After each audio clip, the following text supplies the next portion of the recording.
Est-ce que vous pourriez me croire si je vous parlais du Japon d'une façon totalement différente que celle que vous connaissez?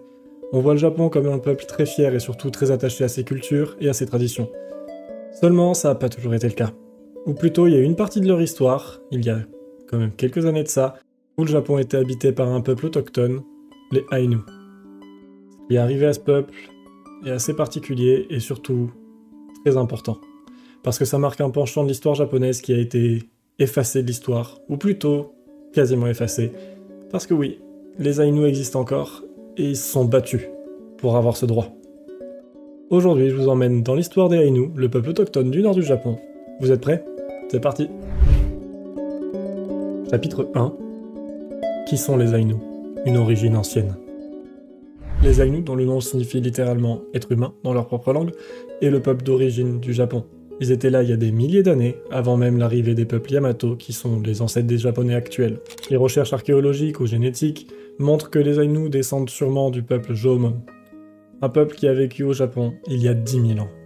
Contrairement au peuple Yamato, qui s'est fait influencer par le continent, donc par la Corée et la Chine, les Ainu, eux, ont développé un style de vie unique en s'adaptant à leurs conditions froides et isolées des îles du nord du Japon, comme par exemple l'île d'Hokkaido. Mais les premières traces des Ainu restent assez floues. Les ossements qu'on a pu retrouver révèlent une pilosité faciale un peu plus marquée, et surtout des caractéristiques physiques qui se rapprochent plus des Sibériens que des Japonais actuels.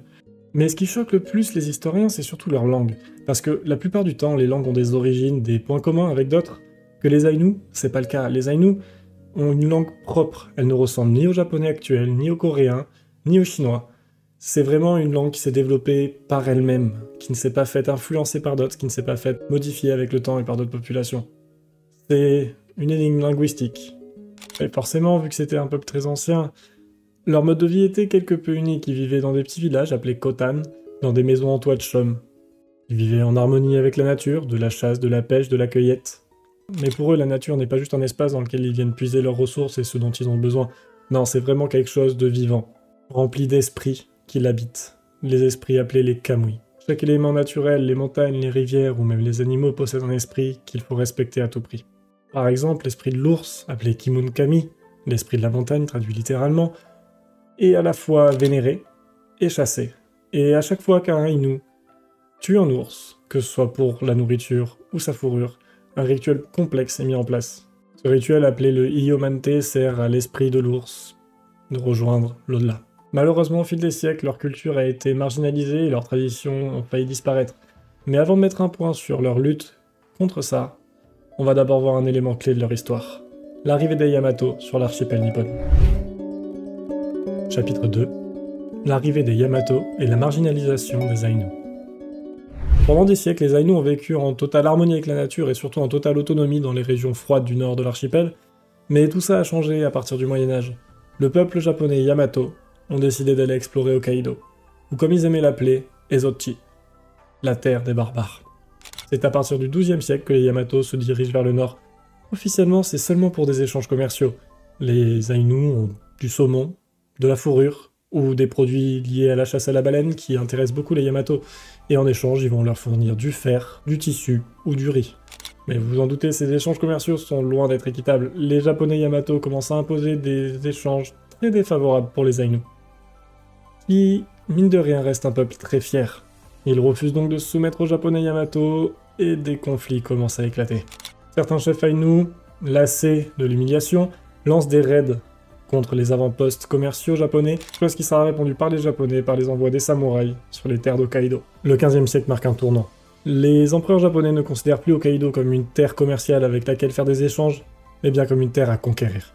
Les conflits se transforment en véritable guerre. L'un des épisodes les plus marquants arrive en 1457, avec la révolte de Koshaimen, un chef de guerre Ainu qui fédère plusieurs tribus contre l'oppression japonaise. Les Ainu attaquent la forteresse des seigneurs de Matsumae. Ils parviennent à infliger plusieurs défaites aux samouraïs. Pendant un temps, il semble que les Japonais vont être repoussés. Mais la riposte ne tarde pas. Les Japonais mieux armés, mieux organisés, finissent par écraser la rébellion. Koshaiman est tué. Et la domination japonaise commence à s'installer durablement sur Hokkaido. À partir de l'ère Edo, la situation empire encore plus pour les Ainu. Le shogunat confie la gestion d'Hokkaido au clan Matsumae. Et ce dernier ne compte pas laisser les Ainu tranquilles, au contraire, il impose un régime strict. Les Aïnous perdent leurs droits sur leurs terres, ils ne sont plus que des quasi-esclaves, ils n'ont plus le droit de chasser librement, tout ce qu'ils ont le droit de faire c'est de pêcher ou de construire pour les Japonais. Le mécontentement gronde et en 1669, une nouvelle rébellion éclate encore. Menée par Shakushain, chef Aïnou, cette fois, ils sont beaucoup mieux organisés. Ils mènent des attaques coordonnées contre les avant-postes japonais, et pendant plusieurs mois, ils arrivent à mettre en échec les samouraïs. Et comme tout ne peut pas aller pour le mieux en permanence, la victoire n'est que de courte durée, malheureusement. Les Japonais utilisent les divisions entre les clans Aïnou et leur manque de communication pour isoler Shukashain. Lorsqu'il accepte une rencontre pour négocier la paix, il est trahi et assassiné. Sa mort signifie tout simplement la fin des conflits parce que le peuple Aïnou ne veut plus se battre. Dès lors, la domination japonaise est totale. Les Aïnous sont contraints de porter des vêtements japonais, d'oublier leur propre langue au profit de celle des Yamato. Peu à peu, leur culture et leurs traditions sont effacées. C'est plus une conquête militaire à ce niveau-là, c'est vraiment une colonisation totale. À la fin de l'ère Edo, le peuple Aïnou est déjà en voie de disparition. Leur identité a été effacée, leur nombre a été diminué par les maladies que les Japonais ont ramenées et dont ils n'étaient pas encore habitués et donc pas encore protégés, ou tout simplement par le travail forcé qui en a tué bon nombre. Mais on pourrait se dire que le pire est derrière eux au final, parce qu'ils ont déjà subi beaucoup. Mais non, le pire reste encore à venir avec l'ère Meiji. Parce que ce moment de l'histoire japonaise marque une croissance fulgurante. On rentre dans une modernisation agressive, et Hokkaido est vu comme une terre à développer. Les Aïnous vont bientôt perdre les dernières choses qui leur restent, leur terre, leur nom et leur identité. Chapitre 3. L'ère Meiji et la destruction culturelle. La fin du 19e siècle marque un tournant brutal dans l'histoire des Aïnous, parce qu'avec l'entrée dans la restauration Meiji et donc dans une ère de modernisation accélérée, le gouvernement japonais veut transformer le pays en une superpuissance capable de rivaliser avec les autres. Pour faire cela, il doit unifier l'entièreté du pays, l'entièreté de l'archipel. Mais au nord, il y a toujours les Aïnous, qui résistent encore et toujours à l'envahisseur. Ceux qui vivaient depuis des millénaires sur des terres ancestrales vont être effacés, vont être assimilés de force et oubliés de l'histoire. En 1869, l'île de Ezochi devient officiellement Hokkaido. Première étape du changement de l'histoire des Aïnous. Mais ce changement, d'un point de vue impérial, est pour que Hokkaido devienne utile à l'Empire. Car jusqu'à présent, il n'y avait pas vraiment d'intérêt à cette région. Mais on a en droit de se demander, ces terres, ces territoires, ces forêts, elles appartenaient déjà à un peuple, déjà à des gens. Donc, qu'est-ce que le gouvernement japonais va faire contre ça? Tout simplement, le gouvernement impérial met en place une loi très stricte. Toutes les terres d'Hokkaido sont désormais considérées comme propriété de l'État japonais. Les Aïnous qui n'avaient jamais eu besoin de documents ou de papiers officiels prouvant leur propriété sur leur territoire, vivant en harmonie avec la nature, ils n'en avaient vraiment pas utilité, se retrouvent d'un coup sans terre. Ils n'ont plus le droit de chasser, ils n'ont plus le droit de pêcher, ils n'ont plus le droit de se balader, ils n'ont plus le droit d'aller nulle part librement, ces terres ne leur appartiennent plus. Les montagnes qu'ils vénéraient leur sont maintenant interdites. Tout leur est retiré. Face à cette injustice, beaucoup tentent de résister. Ils continuent à chasser, ils continuent à se balader, ils continuent à essayer de maintenir leur style de vie ancestral. Seulement, le gouvernement japonais n'est pas prêt à laisser passer ça. Et tous ceux qui sont arrêtés sont envoyés en prison. Parfois même exécutés. Mais perdre leur terre, c'est déjà tragique, mais le gouvernement japonais n'est pas prêt à s'arrêter là. Non, non. Il va aller bien plus loin. Il veut vraiment effacer les Aïnous de l'histoire. En 1899, une loi terrible est votée. La loi de protection des anciens aborigènes. Derrière ce nom qui promet une protection, une hypocrisie des plus absolues se cache. Parce que si vous avez bien entendu, c'est des anciens aborigènes. Comme je vous ai dit, le peuple ne doit plus exister. Donc même d'un point de vue de la loi, il s'est déjà éteint. Leur langue en est interdite. Les enfants sont obligés de parler japonais. Et ils ont interdiction la plus totale d'apprendre la langue aïnou. Par tatouage rituel, criminalisé. Bon, on connaît l'histoire du Japon avec les tatouages, mais là c'est quand même un cap. Parce que ça en est carrément illégal. Leurs rituels, leurs dieux, les kamui, sont jugés comme barbares. C'est plus une marginalisation à ce niveau-là, c'est vraiment un effacement culturel pur et simple. En seulement quelques décennies, le peuple aïnou a déjà quasiment disparu. Les maladies et le travail forcé en a tué beaucoup, et l'impossibilité de transmettre leurs connaissances, leur culture ou leur langue efface peu à peu le peuple. À la fin du 19e siècle, on atteint des paroxysmes dans la débilité humaine. Désolé de le dire comme ça, mais c'est vrai. Le peuple aïnou souhaite être une curiosité folklorique. À Tokyo ou à l'étranger, on peut voir des expositions de certains d'entre eux. Oui, on parle d'expositions d'humains, comme des expositions d'hommes primitifs. Et je n'invente pas les mots, c'est bien ce qui était annoncé. Peu à peu, les Aïnous disparaissent. L'histoire officielle du Japon les oublie, on n'en parle même plus. Il faudra attendre plus d'un siècle pour que leur existence soit de nouveau enfin reconnue. Mais ce chemin-là va être très long et semé d'embûches. Chapitre 4. La résurgence culturelle. Pendant plusieurs siècles, les Aïnous ont été réduits au silence, leur culture a été effacée, leurs terres ont été volées, et ils ont même été ignorés par les autorités japonaises. Et malgré toutes ces épreuves, ils n'ont pas complètement disparu. Pendant le XXe siècle, un mouvement de résistance culturelle voit le jour. Les Aïnous commencent à réclamer peu à peu leur place dans l'histoire japonaise. Dans les années 1930, des intellectuels Aïnous commencent à rassembler des preuves de leur histoire. Ils vont voir des ancêtres, écouter leurs récits, et surtout essayer de préserver ce qui peut encore l'être. Le problème, c'est que le Japon est en pleine montée du nationalisme et de la militarisation, et toute tentative de mise en avant d'une autre identité que l'identité japonaise est assez suspecte. Mais on va faire un bond à la fin de la Seconde Guerre mondiale, où le Japon est occupé par les Américains, et ils sont obligés de faire des traités un peu plus démocratiques dans le pays. C'est une opportunité exceptionnelle pour les Aïnous, ils cherchent absolument à revendiquer leurs droits à ce moment de changement du pays. Mais ils restent totalement ignorés par l'État. En 1946, un recensement est fait dans le pays, et les Aïnous ne sont pas différenciés des Japonais dits classiques. Leur pauvreté, par contre, elle, est assez significative. Les Aïnous vivent dans une pauvreté énorme comparée au reste des Japonais moyens. Leur langue continue de disparaître, et leurs traditions également, parce qu'elles ne sont plus transmises qu'à l'oral. Et ça reste compliqué d'entretenir des relations étroites avec la nature, quand on ne peut même pas laisser un écrit derrière nous. Il va falloir attendre encore quelques années, les années 1970, pour que les choses commencent vraiment à bouger. Dans les années 1970, un changement de mentalité s'opère chez les jeunes générations, qui commencent à s'intéresser un peu plus à l'histoire réelle de leur pays. C'est à cette époque que Shigeru Kayano, un intellectuel Aïnou, devient le visage de la renaissance culturelle. Il collecte des objets traditionnels Aïnous, il enregistre la parole de ses ancêtres dans leur ancienne langue, et il milite pour que le Japon reconnaisse enfin l'existence de son peuple autochtone. Petit à petit, la culture Aïnou commence enfin à refaire surface. En 1997, le Japon adopte finalement une loi pour promouvoir la culture Aïnou. Et en 2008, après des années, des décennies de lutte acharnée, le gouvernement japonais reconnaît enfin les Aïnous comme un peuple autochtone du Japon. C'est une avancée historique, mais beaucoup considèrent qu'elle arrive beaucoup trop tard. Vous imaginez? C'était il y a seulement 17 ans de ça.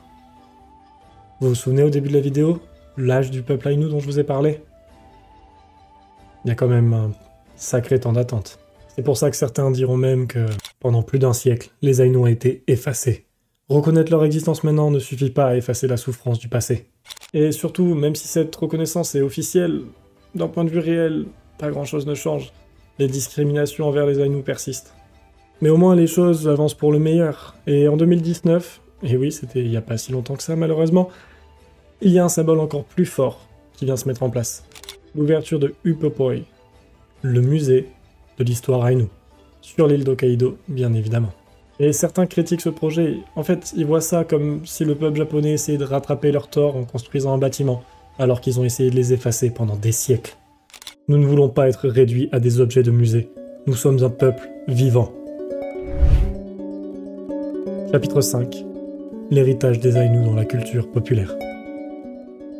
Les mangas ont joué un rôle essentiel dans la redécouverte des Aïnous par le grand public. Surtout un en particulier, Golden Kamuy. Ça a été un manga ultra populaire qui s'est vendu à des millions d'exemplaires aussi bien au Japon qu'à l'étranger. L'histoire suit celle d'un soldat japonais qui est accompagné d'une petite fille Aïnou, Asirpa. Leur but, retrouver un trésor dans les terres sauvages d'Hokkaido. Mais au-delà de son côté chasse au trésor, ce manga est surtout une mine d'or en informations sur la culture Aïnou. Les traditions culinaires Aïnou y sont expliquées en détail, les croyances spirituelles et Kamui y occupent une place centrale, et le mode de vie des Aïnous et leur relation à la nature et leur talent pour la chasse y est mis en avant. Ce qui est vraiment impressionnant, c'est le niveau de précision historique du manga. Son auteur, Satoru Noda, a vraiment fait des recherches poussées en interrogeant les anciens de la population Aïnou, de façon à pouvoir retransmettre le plus fidèlement possible leur culture. Résultat, grâce à Golden Kamuy, des millions de personnes ont découvert l'histoire des Aïnous, sans même avoir à ouvrir une seule fois un bouquin d'histoire. Ce qui est tant mieux vu qu'il n'y était pas forcément référencé. Pour parler côté jeux vidéo, dans Zelda Breath of the Wild par exemple, qui est sorti en 2017, certaines tribus sont en réalité inspirées des tribus Ainu, donc ça reste assez impressionnant à quel point la pop culture s'est vraiment approprié ça, et on les en remercie parce que c'est grâce à ça, essentiellement, que les gens ont redécouvert cette culture et qu'en 2019, le musée a pu ouvrir. Mais il y a quelque chose d'encore plus intéressant. Les croyances Ainu n'ont pas influencé que la pop culture. En réalité, toute la mythologie japonaise a été quelque peu influencée par les Ainu. Dans les anciennes croyances shintoïstes, il y a d'étranges coïncidences avec les croyances Ainu qui viennent se glisser de temps en temps. Comme je vous l'ai dit au début de la vidéo, les Ainu croient aux kamui, qui sont présents dans les esprits de la nature ou dans les animaux. Dans le shintoïsme, on croit aux kami. Donc déjà, même d'un point de vue de prononciation, on n'est pas très loin. Et les kami, eux, représentent des esprits, des éléments. Comme par exemple l'eau, le feu ou le vent. Une petite altération, mais une grosse ressemblance quand même. Mais il n'y a pas que ça, et là ça rentre plus dans le domaine de la théorie, mais les tengu sont des créatures ailées avec un long nez dans la croyance shintoïste japonaise.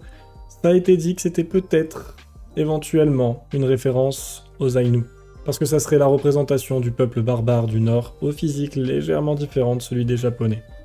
Dernier petit point, les kamui, donc la partie croyance Ainu, habitent des arbres, des forêts. Et dans le shintoïsme, il n'y a pas d'esprit dans un arbre ou dans une forêt, par contre, les montagnes et les forêts sont les lieux de résidence des dieux. Donc au final, est-ce que ce serait pas sensiblement une déformation de la même chose? Donc en fait, même si pendant des années les Ainu et les Japonais sont opposés d'un point de vue conflit interne, leurs croyances, elles, ont l'air de s'être plutôt rejointes. Et on peut même y retrouver un parallèle avec le bouddhisme, qui est arrivé au Japon et qui s'est fusionné, en quelque sorte, avec le shintoïsme, comme on l'a vu dans une vidéo précédente. Conclusion, un héritage culturel en pleine transformation. Aujourd'hui, les Ainu ne sont plus invisibles, ils ne sont plus oubliés. Grâce à la pop culture, leur croyance s'est fait partager au grand public, et grâce aux militants, ils ont revu le jour. Ils ne sont plus juste un vestige du passé, ils sont une population bien ancrée dans le Japon, dorénavant. Et quelques questions restent en suspens. Comment le Japon va-t-il intégrer les Ainu dans l'identité nationale? Va-t-il les reconnaître pleinement? Ou est-ce que ce sera toujours qu'un peuple folklorique? Tout ça, on aura la réponse dans le futur. Malheureusement, ça reste à voir. L'histoire des Ainu est loin d'être terminée, à mon avis. Et vous, dites-moi, qu'est-ce que vous avez pensé de l'histoire des Ainu? Est-ce que vous avez un avis sur la façon dont ils ont été traités? Je vous laisse me dire tout ça en commentaire. Je vous laisse lâcher un like, l'abonnement et la cloche. Et je vous dis à plus dans une nouvelle vidéo. Ciao.